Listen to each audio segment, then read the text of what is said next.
Let's pray. O merciful Lord, God and creator of the heavens and the earth, we gather here today to celebrate our achievements, and we acknowledge that without your will, your power, and your direction, that none of that would have been possible. We gather here and we acknowledge these great achievements, realizing at the same time that they do not represent the end of our journey, but the beginning. Please grant us the courage to continue to grow and the clarity to see these diplomas, which many of us will soon be handed, to represent not only a right conferred upon us because of our efforts, but also as responsibilities. We ask you, O God, to help us to be people who commit ourselves to the practice of justice and of mercy. And we also call on you and pray to you that you grant longevity and success to this graduate theological union, to bless its advisors, its directors, its faculty, its graduates, its staff, and its students. Please do not allow this to be simply a formal graduation, but a graduation from form into substance, and from one step into one higher, and from underdevelopment into full spiritual, mental, and emotional maturity. Take us by your hands and guide us on the path. Make us instruments of your will and make us a reflection of your light. Amen. Amen.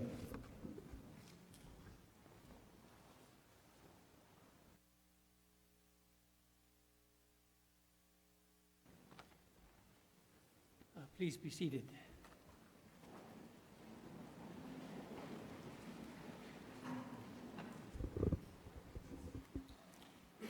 Welcome to this special ceremony honoring the graduates of the Graduate Theological Union in the year 2017. We are indeed proud of your accomplishments. This has been a year when I've learned more about your accomplishments through what has emerged as a student offerings of their wisdom and insight on many issues.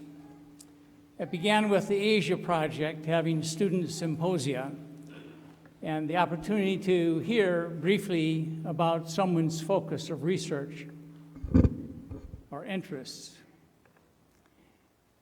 It popped up again in the wonderful program on sustainability sponsored by the Dharma Studies program, in which we had students in almost every panel, and was replicated in the first ever all-day seminar sponsored by the Center for Islamic Studies, where students presented papers, talked about their research. And I realized that that is at the heart of the institution, the faculty and the students, sharing not only how they think, but what is in their hearts, what's in their spirit and passion, and how their intellectual life interfaces with real-world issues. Shortly after one of those sessions, I was sitting with a woman in December who died in January. She was our largest donor ever to the Graduate Theological Union, and I had a private audience with her in December. I asked her, "Why do you give to the Graduate Theological Union?" The answer, the students. Their potential, not only as scholars and teachers or chaplains or leaders in the nonprofit world, but what they themselves offer to others that brings hope and peace and togetherness in a way that is non-harming and non-dangerous and non-hurting. So I commend you that you've all joined the fundraising arm of the Graduate Theological Union. You have impressed her and you've impressed me. We celebrate today your perseverance. You are gathered with family, with children and family members of all ages, friends, I'm sure, and supporters, mentors, your faculty, and you are to be honored for a great accomplishment. We wish you well and God bless in your next journey and chapter. It's my honor to also bring before us some of the transitions that we will be going through in this institution. One is that we'll no longer have graduation or commencement in this chapel. The Pacific Lutheran Theological Seminary has been gracious over the years in providing us with sacred space so that we could gather for this special time.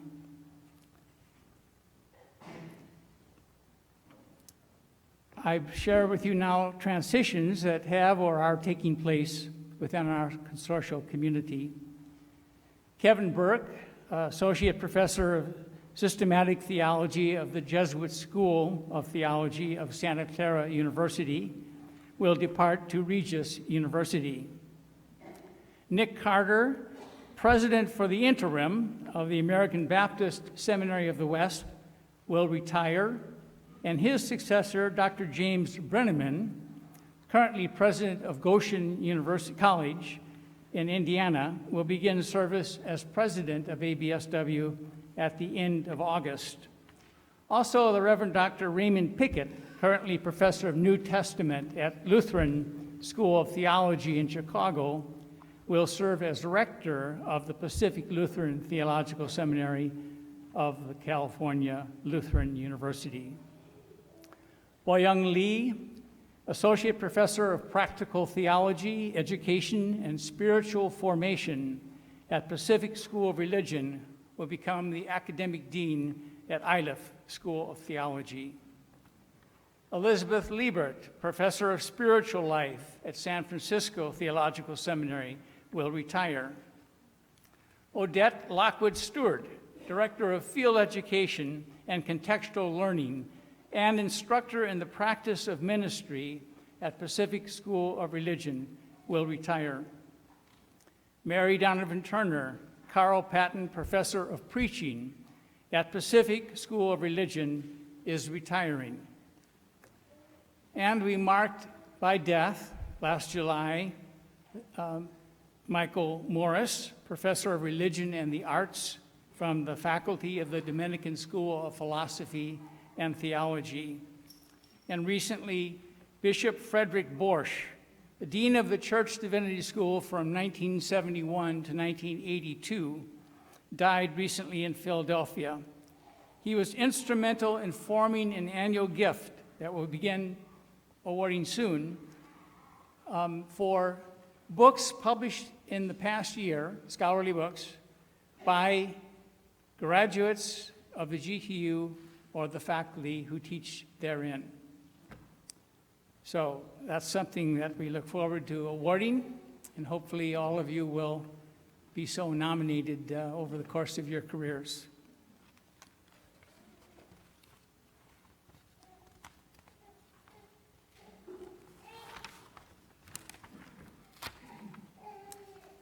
And now I would like to introduce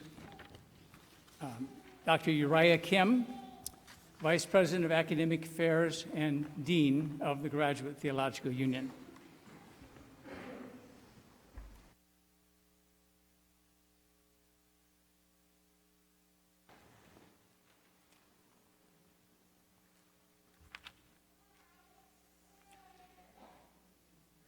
Years ago, I sat where the graduating class are sitting today. I must say, I was a bit disappointed on that day to see a rather young professor I didn't know anything about read out the names. You see, I was expecting Dean Margaret the Magnificent to call out my name.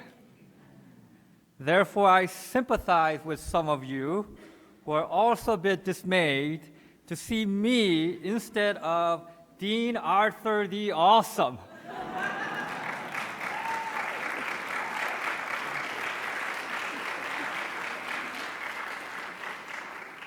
Or perhaps hope for my tenure to begin next year so that Dean Judith the Joyful would be up here.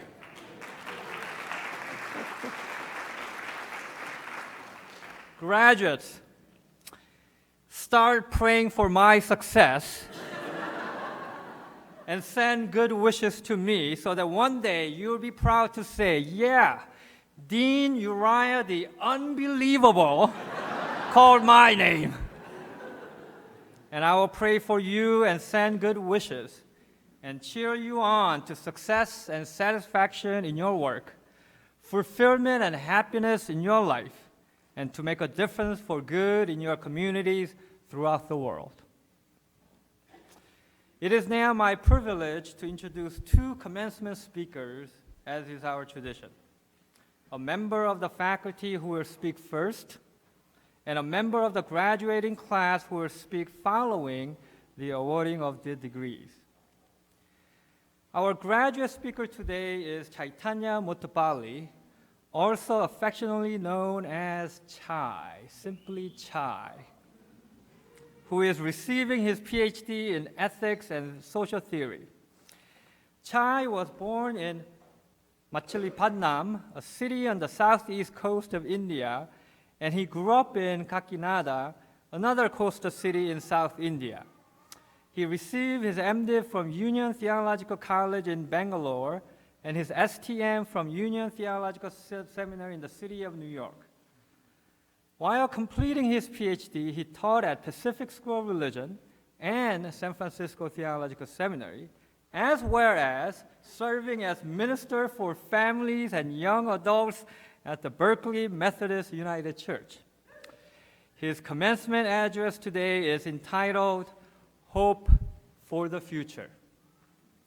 But first, we will hear from the faculty member. It is with mixed emotions that I introduce my good friend, Boyoung Lee.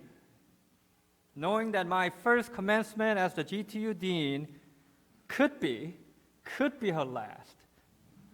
Never say never, Boyoung, you might come back, okay?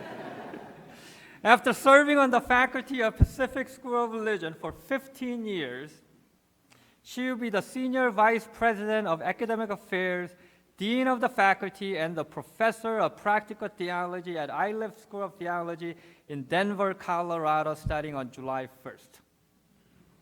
She was the first woman of color to be tenured at PSR. As a core doctoral faculty member at GTU, she served on 15 comprehensive or dissertation committees. And she taught and influenced many students with her unique intercultural, interreligious, and post-colonial pedagogy, which is articulated in her groundbreaking work, Transforming Congregation Through Community, Faith Formation from the Seminary to the Church. In recognition of her gift and commitment in teaching and scholarship, she received the Salo Excellence in Teaching Award in 2012. Her address today is entitled, A Life of Leading Out. Professor Lee.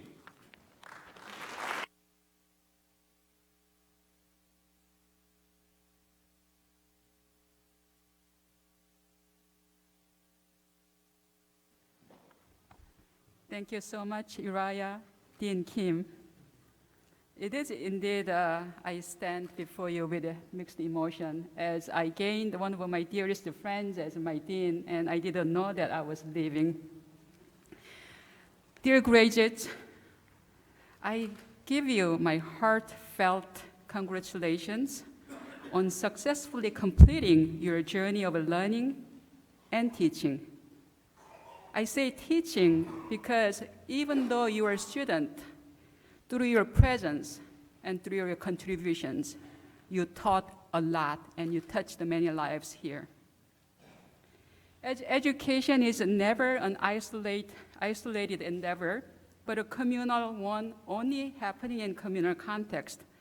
I also would like to congratulate the faculty, the spouse, partners, families, and friends who supported your loved one's journey along the way. Each year, many respected and renowned commencement speakers share their wisdom with a diverse group of students on commencement days, often reminding graduates of the meaning of the word commencement, beginning. That is, this is not an ending day, but a day of a new beginning. Personally, I think this is a really oversubscribed commencement theme.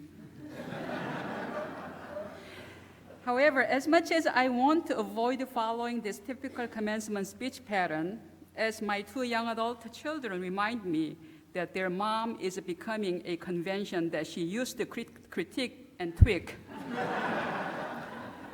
I cannot help but revisit the dual meaning of the word commencement, especially as I, along with many of you, stand at the juncture of a commencement of a new professional life. My mind goes back and forth over the last 15 years as I enjoyed and had the privilege of teaching in this great school called Graduate Theological Union. Among many moments, one particular class that I teach, which I have been teaching for 15 years, comes to my mind, which I ended on Tuesday evening.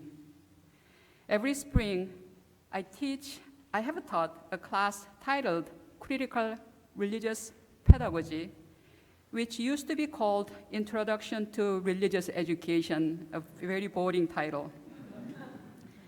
Every year, I start the first day of this particular class with a ritual that invites students to share their own experiences or understanding of education in one word or image. Both positive and negative words and images are voiced by students, and they're written down on the whiteboard. Then I share my own image of education, that is, a travel guide. Identifying myself as someone who is on a learning journey with my students, I emphasize my hope that at the end of our learning journey together, each of my students will become a good travel guide for others in their own distinctive teaching and ministry context, rather than they either copy me or become a mere transmitter of knowledge they learned in this class. I also share my commitments to becoming a good travel guide throughout the journey by accommodating their different learning styles and needs as much as I can, as any good travel guide cannot and should not insist that people with food allergies eat whatever is on the table at the best restaurant in town chosen by the travel guide for the sake of eating at the best restaurant. This image of a travel guide for my role as a teacher comes from my reflections on the meaning of the word education. As many of us conclude our education at this place, I want us to revisit the meaning of education together. And the English word education comes from the Latin educare, out, ducare, to lead out. Or some other research says it means educere, which is to draw out. The root word for education tells us that education is to help people to find a truth that is already within them. It is not just a teacher transmitting knowledge to others in learning, but rather it is helping them to remember what they know, to critically reflect on what they know, see, experience in their present life context that include others in the world. It is also to develop something new for the better future of all people. The word education doesn't say anything about pouring in. In other words, a good education is expected to help learners develop their own worldviews through which they can see the larger world with compassion and find their own roles to create a more just world beyond serving their own interests alone. The etymological meaning of the word does not say anything about pouring in or just transmitting, unfortunately, the meaning that many of us who have been attending school for the better part of our life associate with. But this word, education, is a call to an ethical life that is relational, communal, and justice-based. It invites teachers and learners to build liberating, compassionate, and interdependent relationships for mutual learnings, and extend that relationship to others beyond our community and across many boundaries that our society enforces us to draw. One of my biggest appreciations of GTU's education has been that this kind of humane, process-oriented, mentoring relationship-based teaching and learning is valued and practiced. Leading out and being led out with trust so that both teachers and learners become better human beings with compassion and justice is not a strange thing, but it is a norm here at the GTU. Therefore, I hope both you and I, as we embark on a new commencement of our life, continue to live out this life of leading out. As I, along with many of you, are extremely concerned about the current direction of our nation and society, fueled by educational system based on neoliberal market-driven worldviews and competition where students and their learning experiences are calculated for mainly profits. Therefore, our role as a GTU graduates, including myself, is even more important. We were challenged here to look at our own social locations, sometimes just too much. Our own privilege, taken for granted worldviews that more than often unintentionally force already minoritized people due to religions, race, cultures, languages, gender identities, sexualities, to either stay at their own ghettos or to conform to the convention of the dominant worldviews. We were cautioned about the danger of our own false clarity, that we want to help others to be as clear as we are on religious beliefs, especially for social justice issues. We were taught to learn and embody cultural humility. As I conclude my remarks, I remember when I was in college in Korea. I went to college in Korea in early 80s when political situation was just unimaginable. And we had a secret police pretending to be students sitting next to us, and we didn't know which one is a real student, which is a secret police. During that time, we students had two different terms for our professors. Those professors who really cared about us, our well-being, doing their best to protect us from this military force, we call them 선생님, literally teacher, or in Japanese, sensei, or in Chinese, something similar pronunciation, 선생님. We called a certain professors 선생님 and some other professors professor or Dr. so-and-so. And so by the title that professors are called by their students, you could tell who is respected one who embodies their teaching. Those teachers, those professors who dedicate their life to lead others out so that their students can fully become who they are called to be. As I conclude these remarks, I invite you and me and all of us to be that person to lead others out through our relationships, mentorings, cultural humilities, and constant self-reflections, and also to look at the larger world that shape our worldviews, sometimes through unjust force. So let's, as a GTU graduate and GTU-related people, let's make this world, through our life of leading out, a better place that where the divine and human and even animals can flourish together.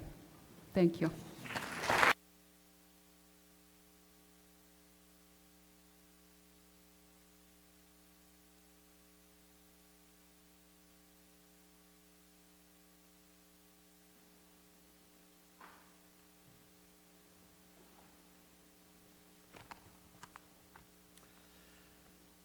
Will the candidates for the degree of Master of Arts please rise?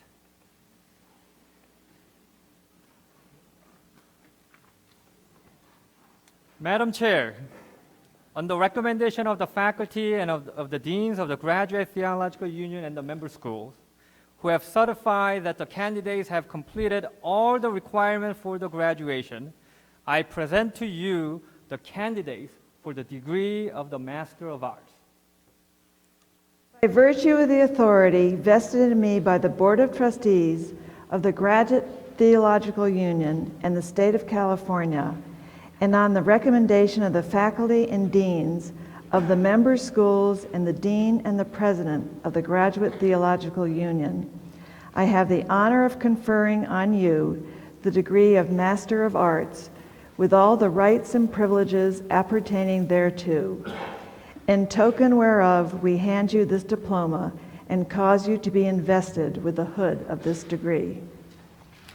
The candidates for the degree of Master of Arts may be seated.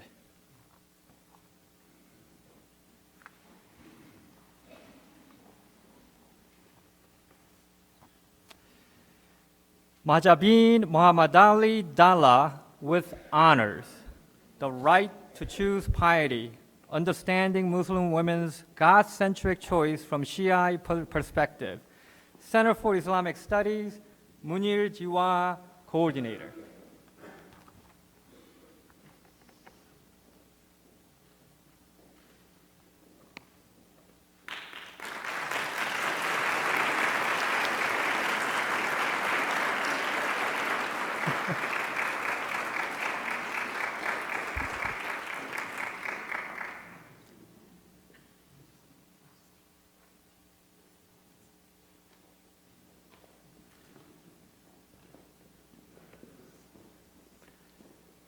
Daigan Vincent Gator, Healing in Oppression, Contribution from Buddhist Teachings and Communities, Institute of Buddhist Studies, Daijaku Judith Kinst, coordinator.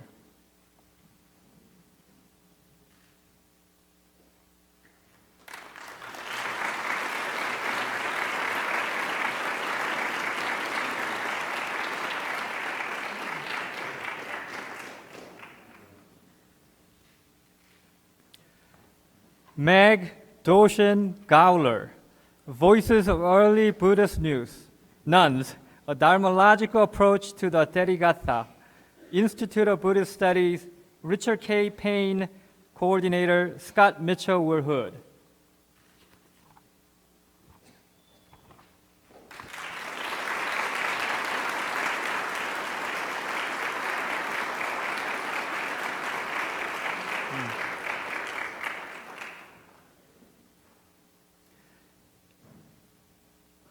Leah Heifeld, How We Keep the Engagement Alive, Holocaust Education in Germany, Center for Jewish Studies, Naomi Scheindel Seidman, coordinator.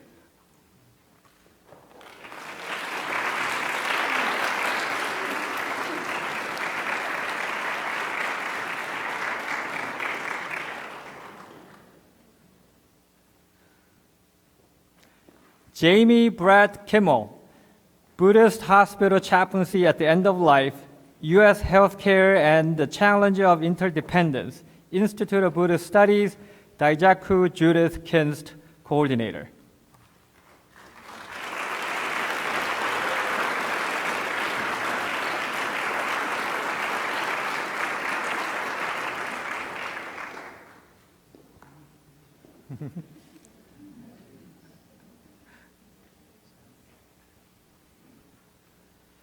May T. Kasba, From Iguanophobia to Islamophobia, Post-Colonial Cultural Nationalism in Post-Revolutionary Egypt, Center for Islamic Studies, Munir Jiwa, Coordinator.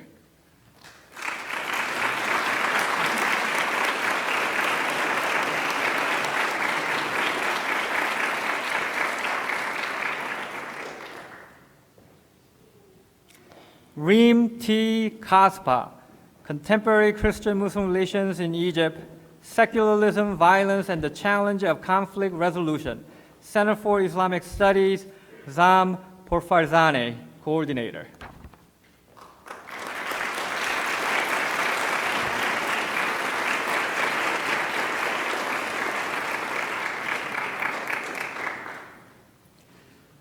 Jennifer Ain Lehman, Second Sons and Mama's Boys, Masculinity in the Jacob Story, Dominican School of Philosophy and Theology, Barbara Green, Coordinator.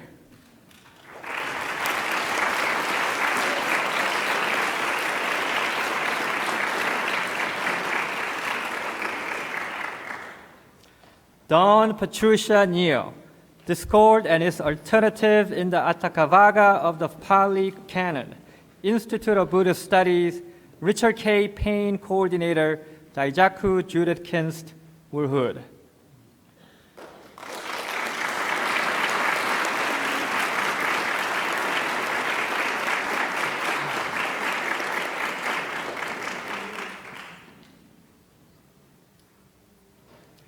Kelsey Jacob Pratt Pasha, Beloved Communities, Spiritual and Religious Issues in LGBT Community Centers, Pacific School of Religion, J. Emerson Johnson, Coordinator.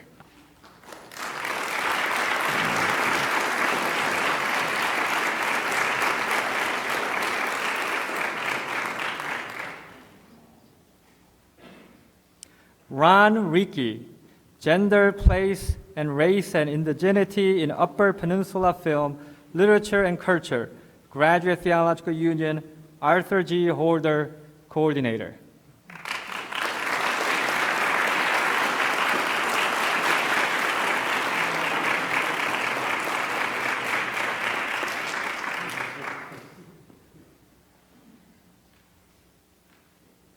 Rachel Lopez Rosenberg with honors, A Lighthouse in the Fog, Jewish Mourning and Poetic Inventions, Center for Jewish Studies, Naomi Seidman, Coordinator.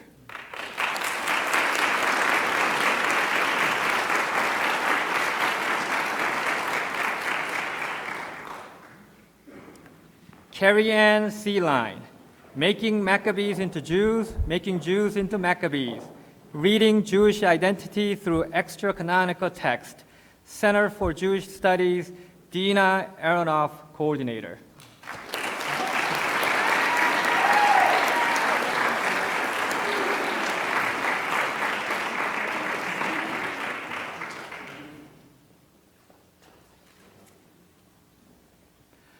Rabbi Rania Shah with honors, Al-Ghazali on Reason and Revelation, a revival in the heart of the Islamic scholarly tradition, Center for Islamic Studies, Munir Jiwa, Coordinator.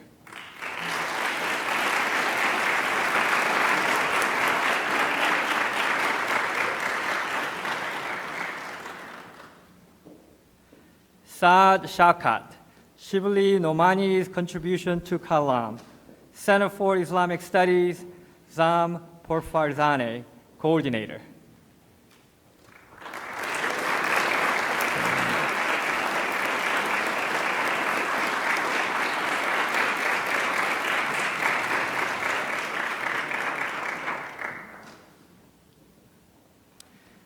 Sterling Austin Spence, with honors, the Liberation Nonprofit, Jesuit School of Theology of Santa Clara University, William O'Neill, Coordinator.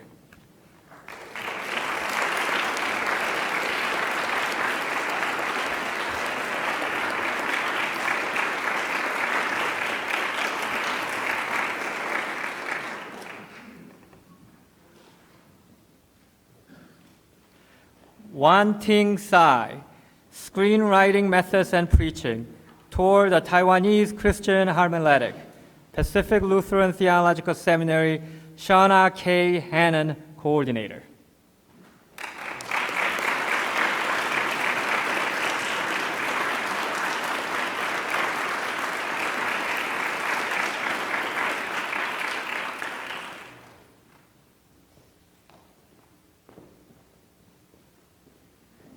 I had nightmares over this. All right. Tipisone Siatufua Tui Ole Motu Jr.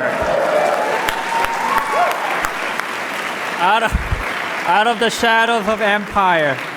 A post-colonial reading of Isaiah 55, 1-5. Pacific Religion, School of Religion, Aaron Brody, Coordinator.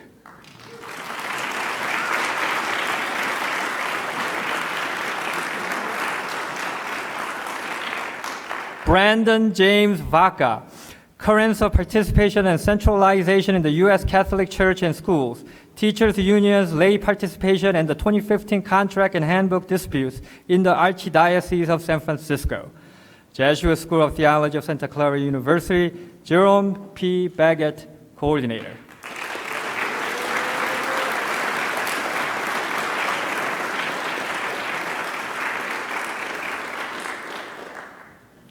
The following two candidates will receive the Master of Arts with a concentration in biblical languages. Ivana Rahel Muellner, Jesuit School of Theology of Santa Clara University, Jean-Francois Racine, Coordinator.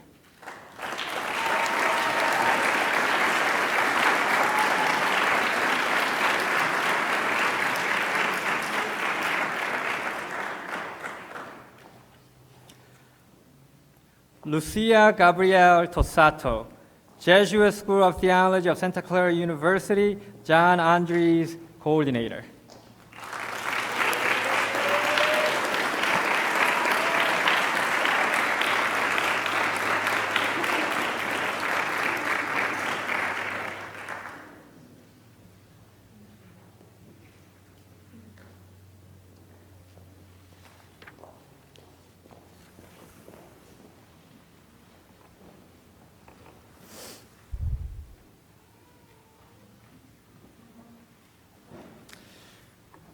Will the graduates who have earned the degree of Master of Arts please rise and face the assembly?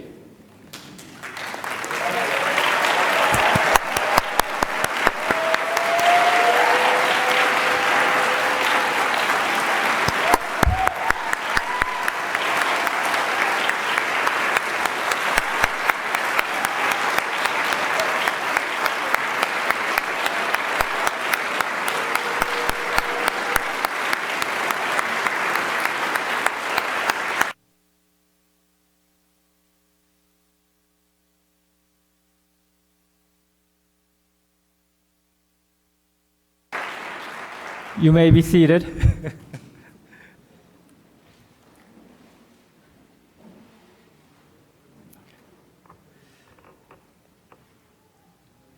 Will the candidates for the degree of Doctor of Philosophy please rise? You have successfully completed a rigorous program of study, examination, and disciplined original research to qualify you for the Doctor of Philosophy, the highest degree in the academy can confer. With a PhD, you join the esteemed ranks of centuries of scholars and thinkers who have committed their lives to the learned profession. Along with its rights and privileges, the PhD carries with it responsibilities, a commitment to learning, to the pursuit, profession, and transmission of truth, and to the advancement of human and humane civilization. Since your PhD is in the field of theological and religious studies, you are trained and commissioned to serve religious communities, the academy, and the society by bringing to bear your critical acumen and scholarly inquiry in issues facing religion and society. In theological terms, you are called to be a prophet, courageous critic and speaker of truth, a rabbi, scholar and transmitter of sacred traditions, and a hermeneut, interpreters and reappropriator of the heritage in changing times. We send you forth with great pride and high expectations, praying that God will give you the wisdom and courage to use your intellectual gifts always for the highest purposes. Madam Chair, on the recommendation of the core doctoral faculty who have certified that the candidates have completed all the requirements for graduation, I present to you the candidates for the degree of Doctor of Philosophy. By virtue of the authority vested in me by the Board of Trustees of the Graduate Theological Union and the State of California, and on the recommendation of the core doctoral faculty, Dean, and the President of the Graduate Theological Union, I have the honor of conferring on you the degree of Doctor of Philosophy, with all the rights and privileges appertaining thereto, in token whereof we hand you these diplomas and cause you to be invested with the hood of this degree. The candidates for the degree of Doctor of Philosophy may be seated.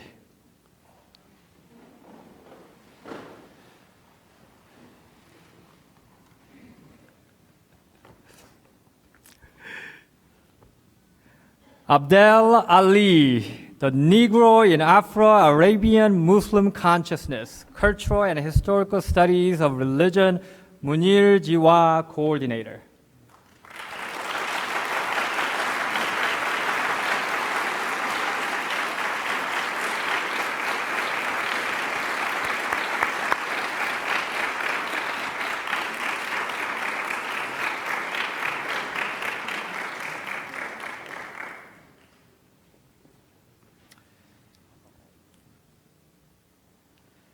Beth R. Anderson, Exploring Teaching and Learning in Christian Spirituality, Narratives from a Highlander-Inspired Course, Christian Spirituality, Arthur G. Holder, Coordinator.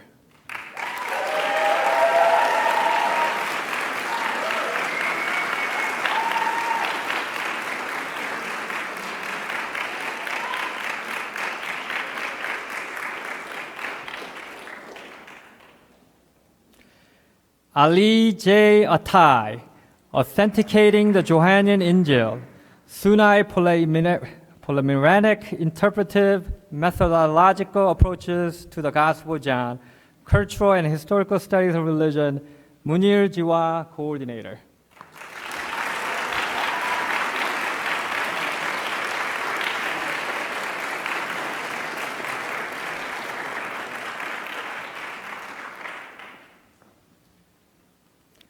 Nathan Wilson Bjorge, Liberation Theology, Towards a Critical Theory of Insurgent Hermeticism, Systematic and Philosophical Theology, J. Emerson Johnson, Coordinator.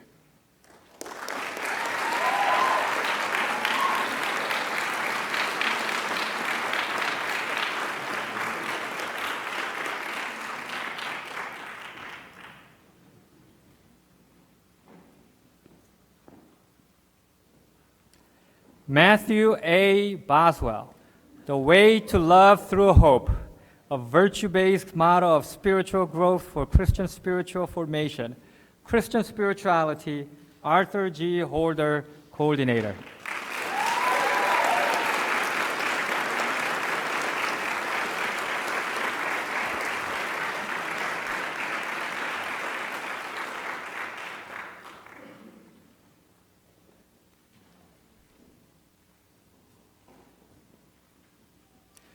Mary Wang Chang, communal hymn singing in early British Methodism, a biopsychosocial query into its transformative effects, Christian Spirituality, William Short, coordinator.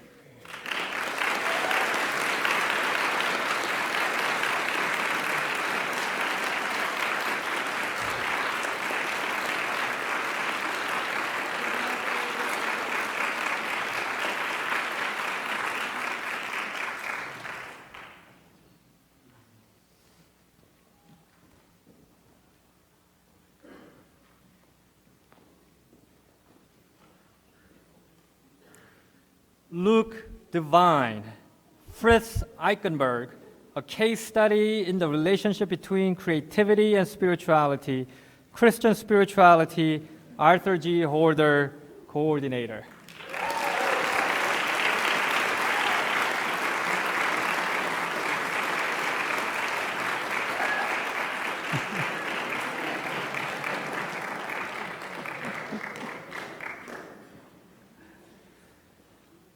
Christina M. Featheroff, Lamenting Abuse, Reading Psalm 22 as a Response to Intimate Partner Abuse, Biblical Studies, John Andres, coordinator.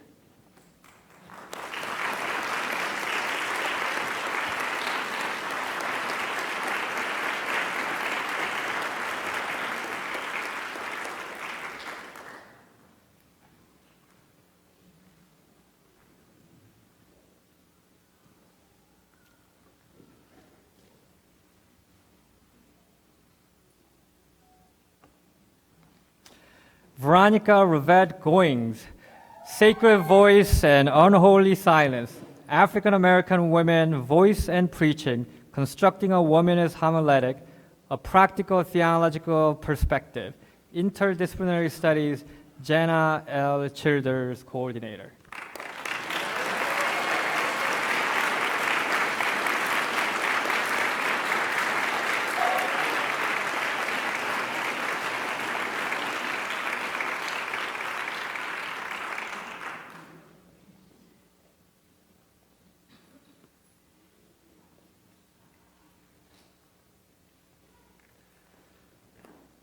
Moatemsu Imchen, Tensions, Interactions, and Power Negotiation between Tribes and States in Monarchic Israel, toward a new understanding based on case studies from Middle Bronze Age Mari and Iron Age Moab.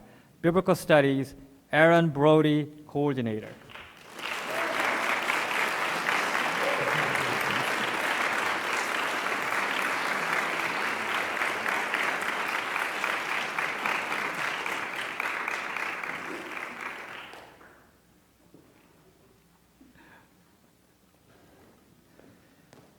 Amanda J. Kaminsky, The Grammar of Christian Witness, Hermeneutics of Testimony in the Texts of 5 19th Century Evangelical Women, Christian Spirituality, Arthur G. Holder, coordinator.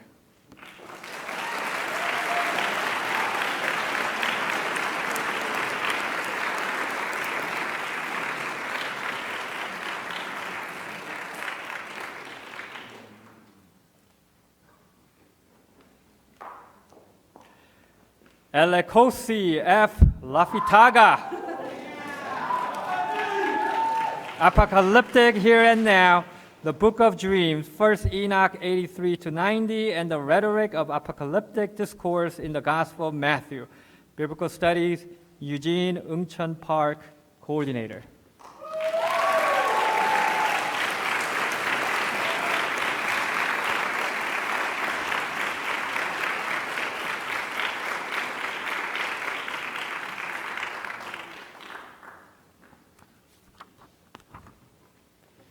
Yi Kyung-hee, 2 Samuel 11:12, Luke 24, and Biblical Spirituality, the role of narrative in challenging sacrificial substitution, and a new perspective of René Girard. Christian Spirituality, Barbara Green, coordinator.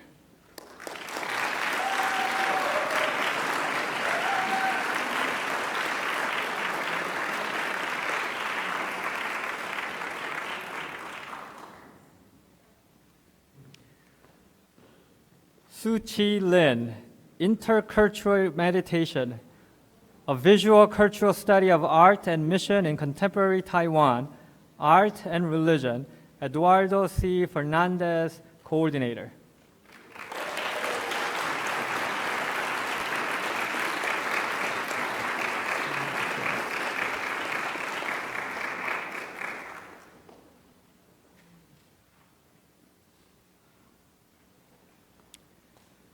Daniel DeForest, London, where lambs may wade and wolves can swim.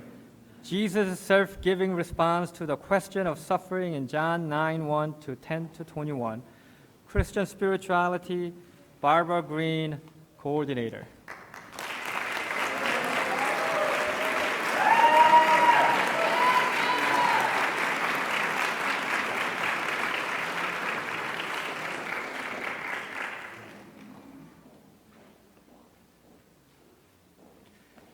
Chaitanya S.P. Motopali, Climate Change,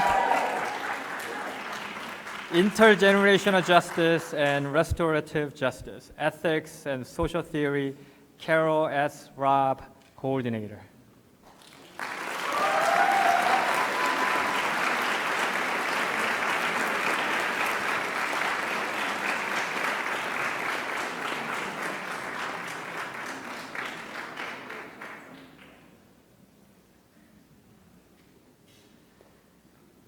Michelle Mueller performed polygamy and polyamory in the media age, the teleeducation of non-monogamous religion and spiritual families in reality television, cultural and historical studies of religion, Scott A. Mitchell, coordinator.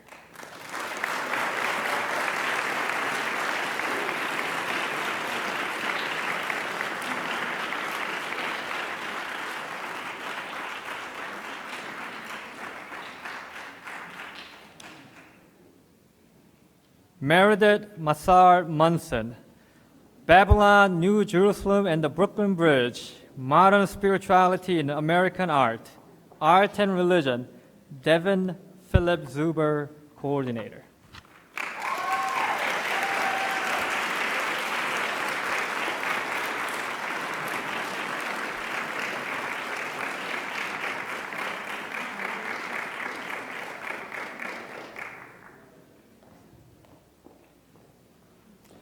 Justin Edward Tennis, Queer Bodies, Sacred Art, Interdisciplinary Studies, Judith A. Berling, coordinator.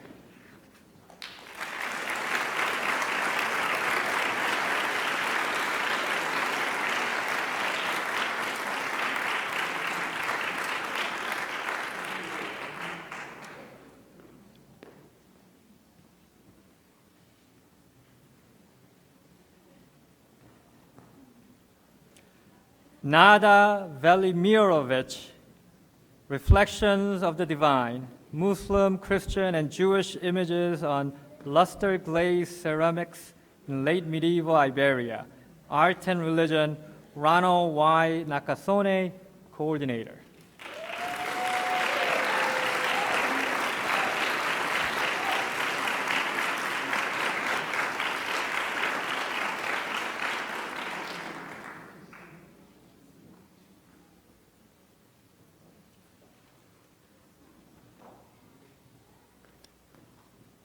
Ellen C. Weisenbacher, The Born-Again Brain, Neuroscience and Wesleyan Salvation, Systematic and Philosophical Theology, Ted F. Peters, coordinator, Robert J. Russell Weirhood.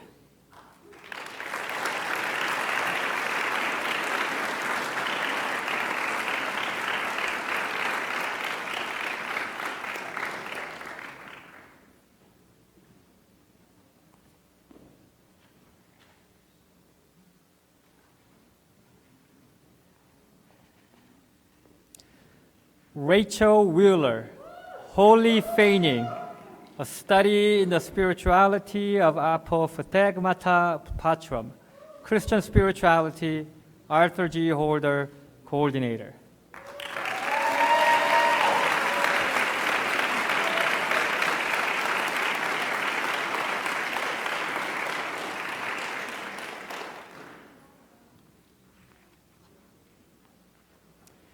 Jamie D. Wright, Scars That Matter, Breast Cancer, Religion and Identity, Ethics and Social Theory, Jerome P. Baggett, Coordinator.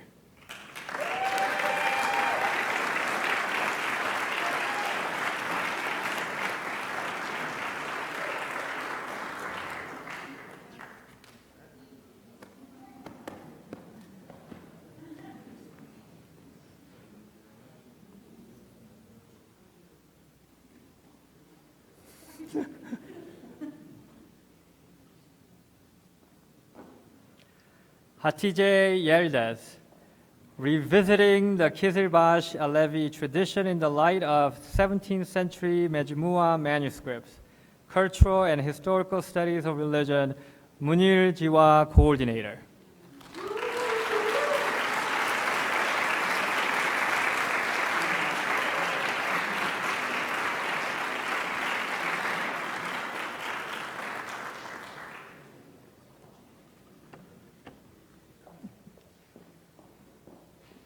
The last but not the least, Ryu Han Jo, on the reason for Christian hope, theodicy and the eschatological hope of the Christian faith, systematic and philosophical theology, Gregory Anderson Love, Coordinator.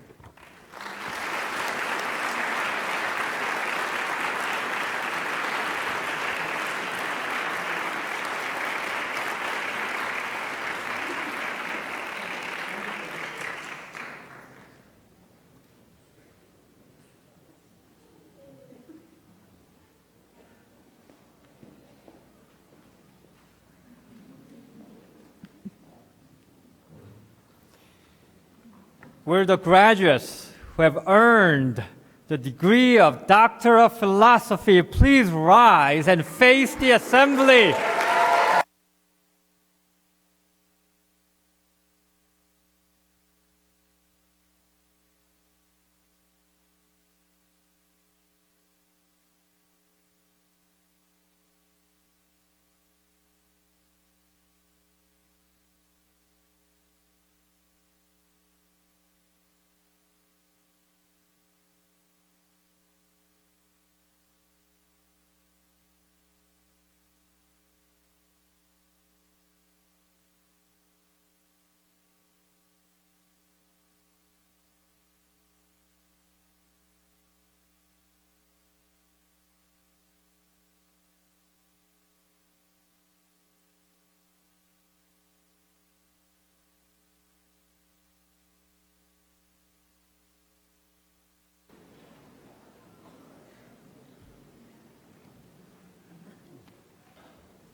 Good evening, everyone. All my life, I have been dreaming of getting a doctorate.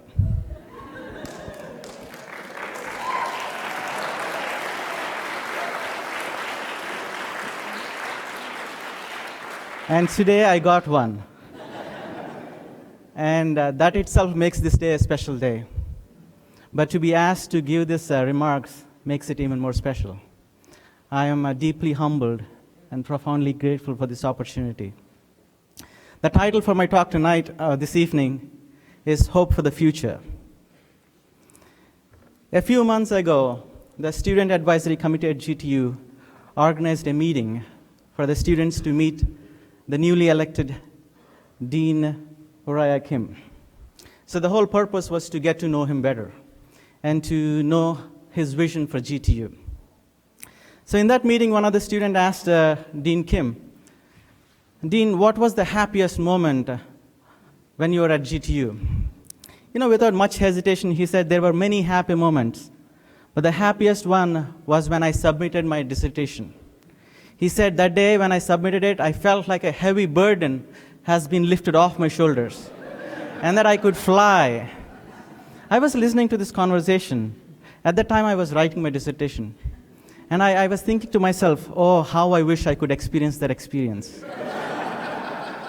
And then lo and behold, a few months passed by, and I submitted my dissertation. April 3rd, I went to this administrative office, submitted my dissertation, and I exactly knew what Dean Kim said, how he felt. I also could feel that a heavy burden has been lifted off my shoulders, and I also thought I could fly. As I was walking back to my room, I could notice the beautiful, lovely flowers on the sidewalk.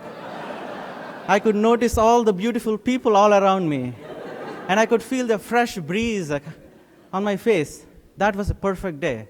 I thought the world cannot be any better than this. But the sad part is this: it didn't last long. So this time it's not because of the dissertation writing process, but it is because of the subject matter of my dissertation. My dissertation was on climate change and future generations, climate change and intergenerational justice. What do we do for the future? That was my topic. And as I was doing research on climate change, it was sad. I have learned so many things. And the information that we have on climate change is overwhelming. There's a lot of information out there. And the opinions were scathing. And the reality of it is frustrating, and it is frightening. It is almost like watching a horror movie by yourself with high volume, with full volume. That is the situation as I was doing my research. 20% or 25% of carbon dioxide that we emit remains in the atmosphere for like thousands of years. And one of our graduates, Kosi, his island might soon, there's a possibility that his island and his home might be underwater in the near future. And 10,000 species are being extinguished every year. And the burden that we are, the burden will be of climate change will be faced or will be borne by our future generations. All this had made me sad. At that point, I had two options. One is to despair, or two is to hope. To despair is easy, because look around you, look at the political climate. You can despair so easily. So much of money is being taken away from environmental programs. It is so easy to despair.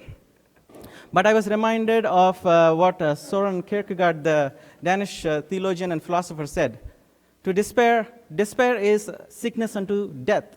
It's like a sickness of the spirit. In other words, it's like a cancer. It can grow and it can extinguish you from within. On the other hand, the other option is to hope for a better future. Imagine yourself 3 billion years ago. You were all by yourself, and the earth, there were so many volcanoes and earthquakes all around you. And there is this little protoplasm at the edges of water. It's invisible, tiny. It seems like lifeless. But such is hope. If you don't understand this analogy, I would give you another analogy. It's like having a chicken soup or corn soup on the day you are really sick.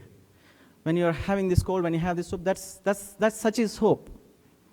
And I choose hope. And as I was thinking about it, what are the signs of hope that I have? I see three signs.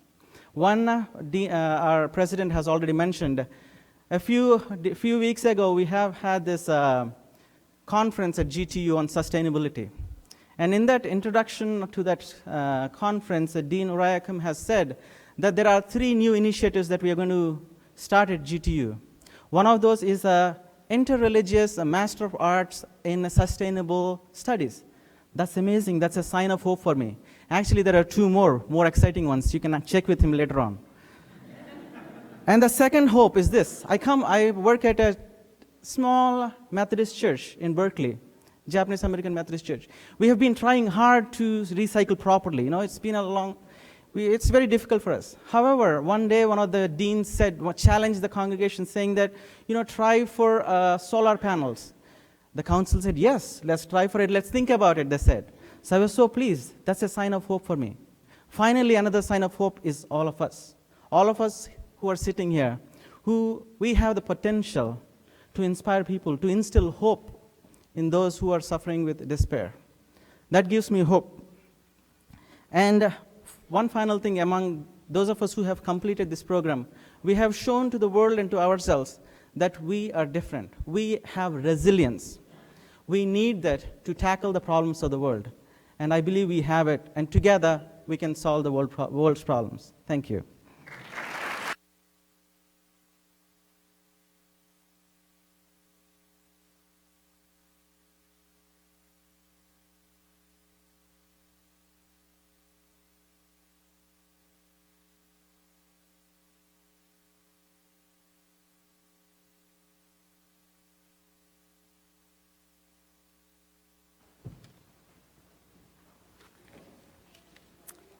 And now, receive the benediction that we'll leave you with. May the Spirit of the Divine bless you and guide you and give you strength and resilience in all the paths that you go on as you start another chapter in your vocations. May you go from this place with God's light, that it may lead you as you pursue your dreams. May God sustain you and keep you in God's unending love and grace. Amen.